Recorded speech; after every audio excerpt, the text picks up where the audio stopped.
Ahoy Horas, apa kabar Anda pemirsa? Selama 24 menit ke depan kami menghadirkan berbagai kisah inspiratif dalam keberagaman budaya.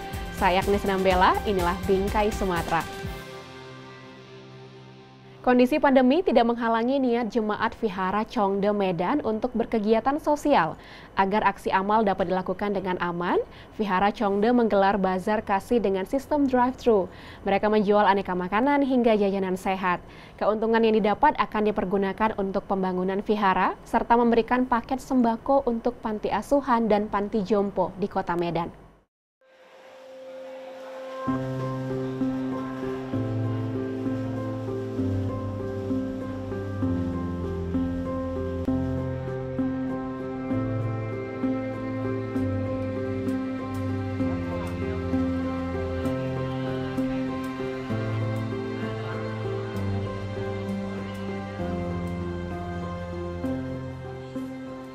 Pada masa kenormalan baru, Maha Vihara Chongde yang berlokasi di Jalan Selamat Ketaren nomor 88 Medan menggelar kegiatan bazar kasih drive-thru atau lantatur, layanan tanpa turun, guna menerapkan protokol kesehatan COVID-19. Pada kegiatan ini, seluruh keuntungan akan digunakan untuk pembangunan vihara, serta memberikan paket sembako untuk masyarakat panti yang terdampak pandemi COVID-19. Selain melakukan kegiatan dengan menerapkan 3M seperti menggunakan masker, mencuci tangan, dan menjaga jarak, mereka juga mengampanyekan semangat sehat dengan bervegetarian.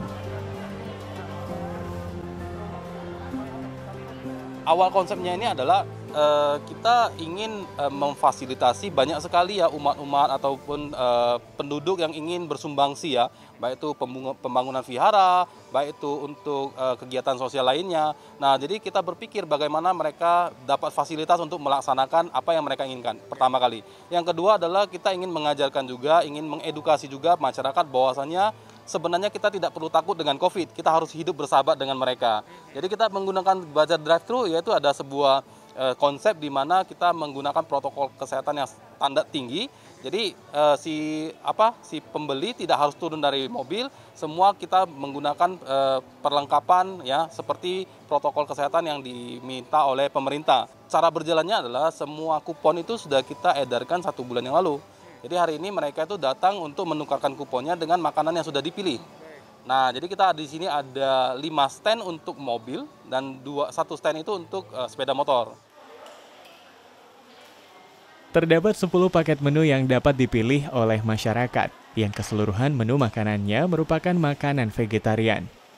Guna menjaga kualitas kebersihan dan cita rasa setiap menu, panitia membuka dapur umum dengan standar higienitas yang baik dengan juru masak vegetarian profesional. Sebanyak 300 relawan, termasuk muda-mudi vihara, turut terlibat dalam kegiatan kali ini. Dengan adanya vegetarian ini ya kita bisa mendukung, membimbing lah ya umat-umat untuk belajar untuk bervegetarian. Karena vegetarian itu rasanya enak dan nikmat. Kegiatan kita berhenti hampir setahun. Jadi mengingat itu kita punya remaja-remaja selama hampir setahun itu tidak bergiat. Jadi takut kita membangkitkanlah semangat mereka juga. Di lain itu mereka juga bisa berkontribusi di dalam kegiatan wihara ini. Makan vegetarian enak-enak di sini. Pertama dananya juga untuk pembangunan vihara yang di belakang. Yang satu lagi ya untuk membantu panti asuhan juga. Jadi ya sambil makan sambil berdana lah. Awalnya panitia hanya menargetkan 2.000 kupon senilai Rp100.000, akan tetapi karena animo yang cukup tinggi dari masyarakat, panitia akhirnya menambah jumlah kupon menjadi 3.000 lembar.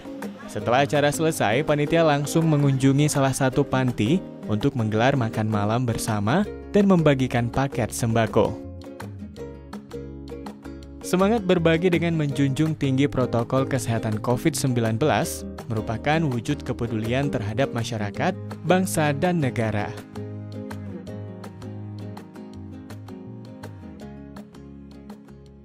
Hobi menanam kian ramai di masa pandemi, pemirsa.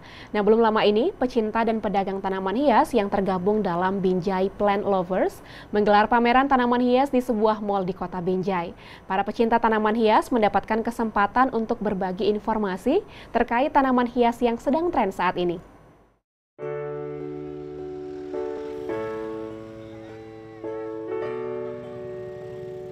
Tren menanam tanaman hias selama pandemi COVID-19 semakin meningkat di seluruh kalangan masyarakat Indonesia.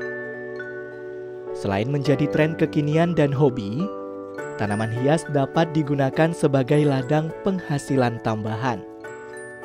Maka tak heran, banyak masyarakat di berbagai daerah saat ini berlomba-lomba menanam tanaman hias di rumahnya. Tak jarang pula, di berbagai media sosial tampil berbagai iklan tanaman yang dijual dengan harga yang cukup fantastis.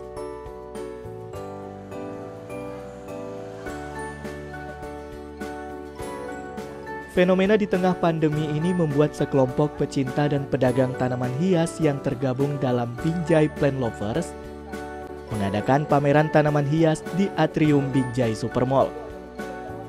Pameran ini merupakan ajang bagi para pecinta tanaman hias untuk berinteraksi dan bertukar informasi terkait perawatan dan budidaya tanaman hias. Seperti kita ketahui ya, sudah sangat booming sekali ya. Bukan hanya di tanah air, kayaknya udah seluruh dunia. Sebagai pengaruh ya, dampak dari wabah COVID itu kayaknya orang kan lebih banyak beraktivitas tuh di rumah. Di rumah jadi mereka mencari aktivitas yang bermanfaat ya, yang untuk menghilangkan kebosanan, kejenuhan, juga untuk supaya mencegah keluar ya, tidak beraktivitas di luar rumah. Jadi sepertinya manusia di bumi ini seluruh dunia saya lihat sudah memperhatikan tanaman ya. Selain untuk hobi juga saya lihat ini udah menjadi suatu yang menghasilkan uang gitu. Jadi udah bukan sebagai hobi lagi, udah menghasilkan uang seperti itu. Cara merawat tanaman hias berbeda dari perawatan tanaman lainnya. Perlu beberapa teknik dan pengetahuan tentang tanaman tersebut agar tanaman hias bisa tumbuh subur dan cantik. Untuk itu, di sini para pecinta tanaman hias juga memberikan edukasi terkait perawatan tanaman hias, seperti pemilihan jenis tanaman, pemilihan wadah, kontrol pemeliharaan yang apik, serta pemangkasan yang estetik.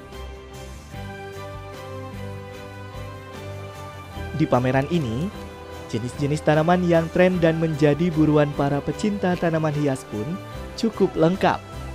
Antara lain monstera, anthurium, aglonema, alocasia, philodendron, anggrek, dan lainnya.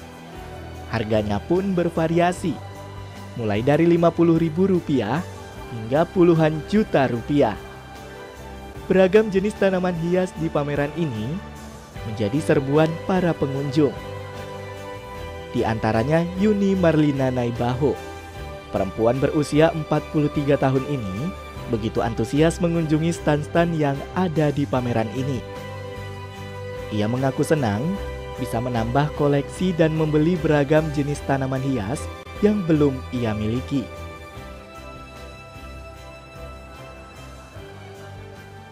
Tanaman hias ini sebenarnya saya sudah lama suka.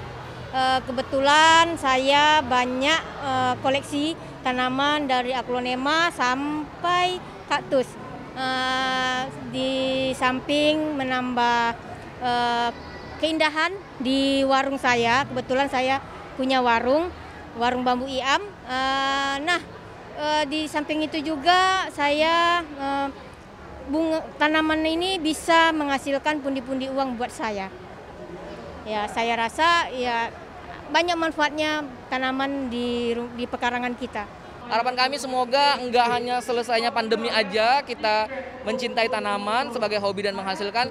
Setelah selesai pandemi pun kami berharap ini menjadi hobi yang bermanfaat, produktif bagi seluruh kalangan. Nah pemirsa, buat Anda yang belum mencoba menanam tanaman hias, tren menanam tanaman hias ini bisa menjadi alternatif untuk mengisi waktu luang Anda selama pandemi.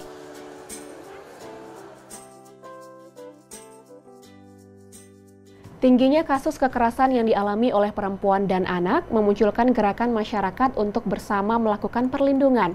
Nah, di Kecamatan Medan Marelan, Kota Medan, Lembaga Pemberdayaan Perempuan dan Perlindungan Anak atau LPPA Marelan aktif memberikan penguatan kepada perempuan dan anak.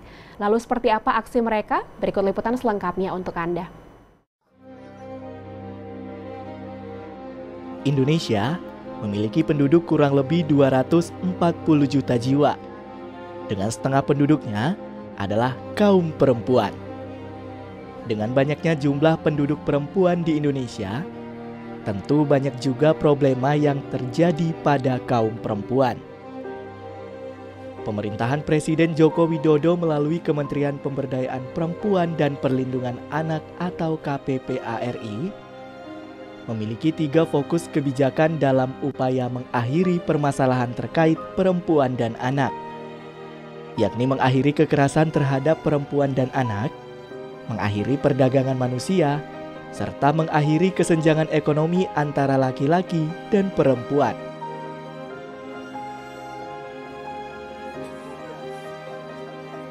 Oleh karena itu, Sri Rostiati, seorang tokoh perempuan asal Kota Medan yang sangat konsen membina dan memberdayakan perempuan dan anak, mendirikan sebuah lembaga bernama Lembaga Pemberdayaan Perempuan dan Peduli Anak atau LPPA Marelan di rumahnya yang berlokasi di Jalan Marelan 5, Kecamatan Medan Marelan.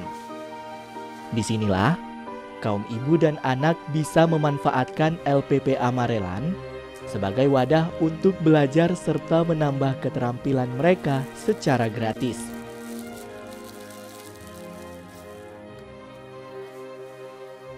Tujuan saya adalah karena banyaknya di sini kasus, ya, terutama kasus perempuan. Ada trafficking, ada pelecehan seksual, ada lagi masalah incest.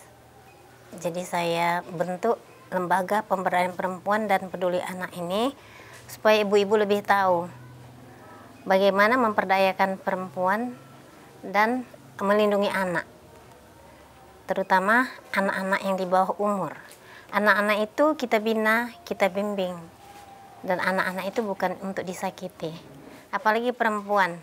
Sekarang ini banyak terjadi KDRT dan sudah pasti itu perempuan yang jadi sasarannya. Jadi kita harus bangkit, perempuan harus bangkit. Jadi harus ada kesamaan gender, ya, antara perempuan dan laki-laki. Berdiri sejak tahun 2015, LPPA Marelan memiliki berbagai kegiatan. Salah satunya yakni kegiatan belajar mengajar. Setiap hari, puluhan anak-anak yang tinggal di sekitar LPPA Marelan diajarkan mata pelajaran umum maupun pelajaran agama. Mereka juga diperbolehkan datang hanya untuk sekedar membaca buku yang disediakan oleh LPPA Marelan.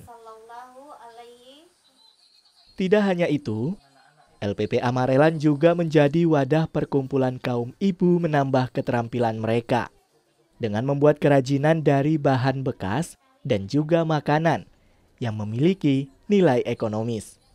Sehingga keterampilan yang mereka miliki ini dapat dimanfaatkan untuk menambah penghasilan.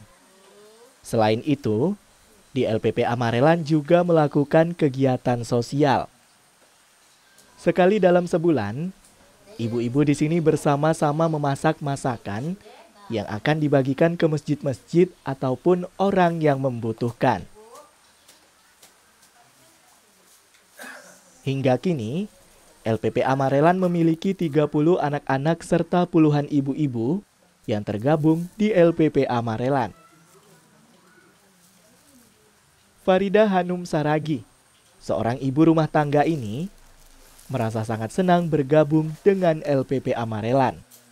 Menurutnya, sejak dirinya bergabung dengan LPPA Marelan pada tahun 2017, Ia dapat mengisi waktu luangnya lebih bermanfaat lagi, serta dapat menambah penghasilannya.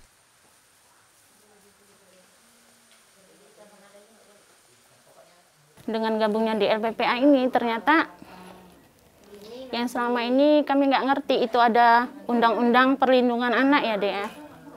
Anak dipukul itu ada undang-undangnya gitu kan. Sekarang jadi tahu, Bunda ini kalau ada anak yang dianiaya atau dibully, cepat dia langsung. Ada pengaduan-pengaduan masyarakat tentang KDRT, langsung dia datang. Harapan saya supaya ibu-ibu ini lebih mengerti tentang situasi pertama medsos dan kedua pertambahan ekonomi rumah tangga seperti itu dan situasi mendidik dan membina anak. Kehadiran LPPA Marelan ini diharapkan dapat membantu pemerintah dalam mengurangi permasalahan yang terjadi pada wanita dan anak, serta menjadikan perempuan-perempuan di Kota Medan, khususnya Kecamatan Medan Marelan, menjadi perempuan yang lebih berdaya.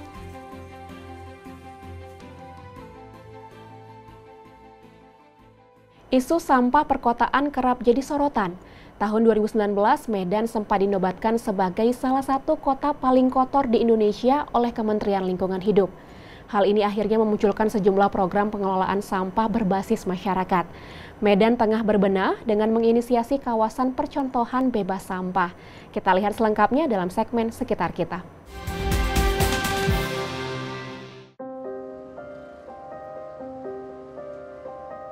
Pengalaman buruk bagi Kota Medan ketika Kementerian Lingkungan Hidup dan Kehutanan mengumumkan Medan masuk dalam 10 daftar kota paling kotor di Indonesia dalam penilaian Adipura tahun 2018. Pengumuman ini disampaikan mantan Wakil Presiden Yusuf Kala pada awal tahun 2019. Penilaian diambil berdasarkan pengelolaan tempat pemrosesan akhir di TPA dan kebersihan fisik kota. Sampah memang selalu jadi isu yang kerap melekat dengan kehidupan perkotaan. Data Dinas Kebersihan dan Lingkungan Kota Medan tahun 2016, rata-rata sampah yang masuk 1.595 ton per hari dari 21 kecamatan. Awal 2020, mereka menginisiasi sebuah kawasan percontohan bebas sampah, tepatnya di lingkungan 4 dan 5, Kelurahan Tanjung Sari, Kecamatan Medan Deli. Kawasan ini dipilih sebab berada di daerah pinggiran sungai, masyarakatnya aktif, serta aparatur lingkungan, kelurahan, bahkan camatnya membangun kerjasama yang baik.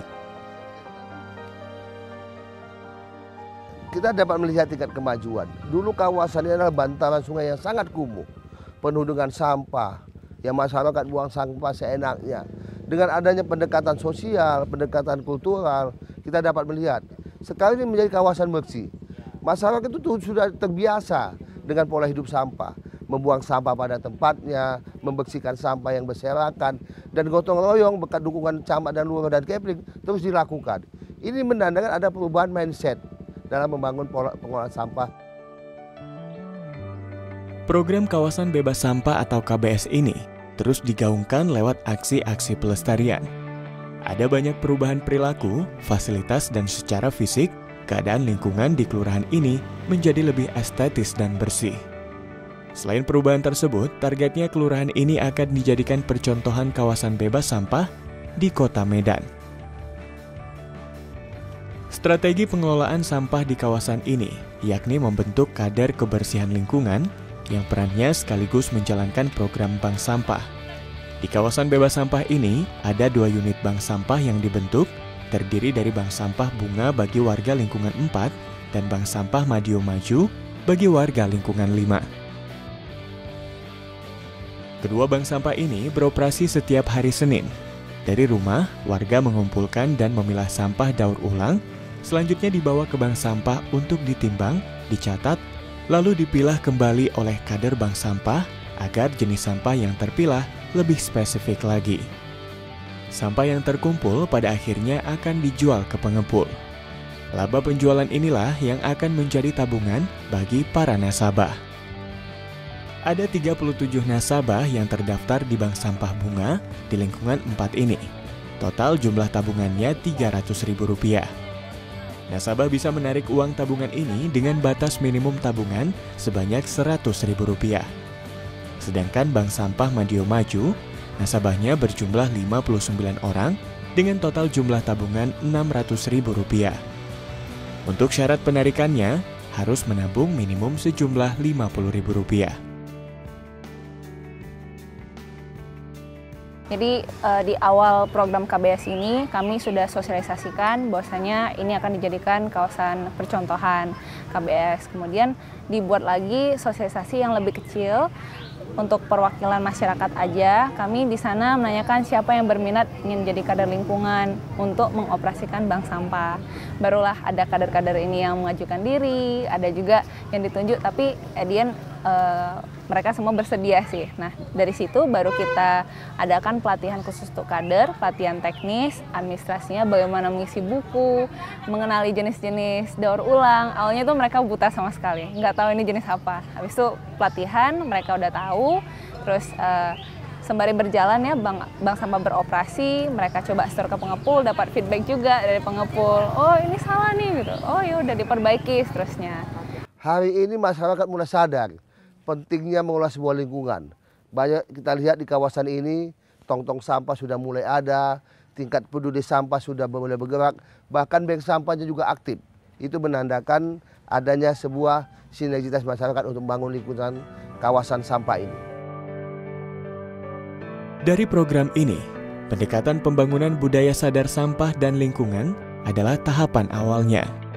Hasil akhirnya adalah menularkan aksi ini ke setiap kawasan di Kota Medan demi terciptanya Kota Medan yang minim sampah. Bank ini dimonitoring langsung oleh Dinas Kebersihan dan Pertamanan Kota Medan dibantu dengan fasilitator bidang lingkungan.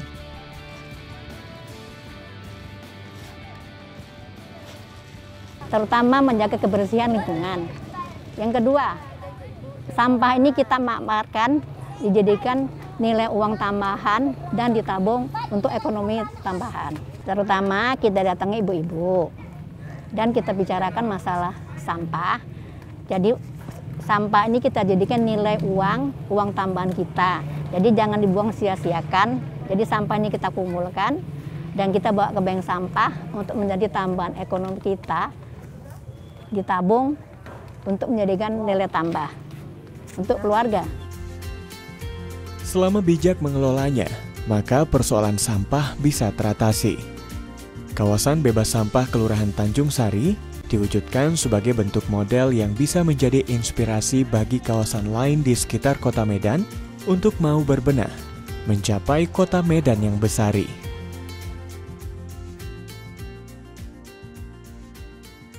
Sekian program Bingkai Sumatera, saya Agnes Nambela pamit. Jaga diri Anda dengan menerapkan protokol kesehatan dan tetap semangat menyebarkan kebaikan. Sampai jumpa.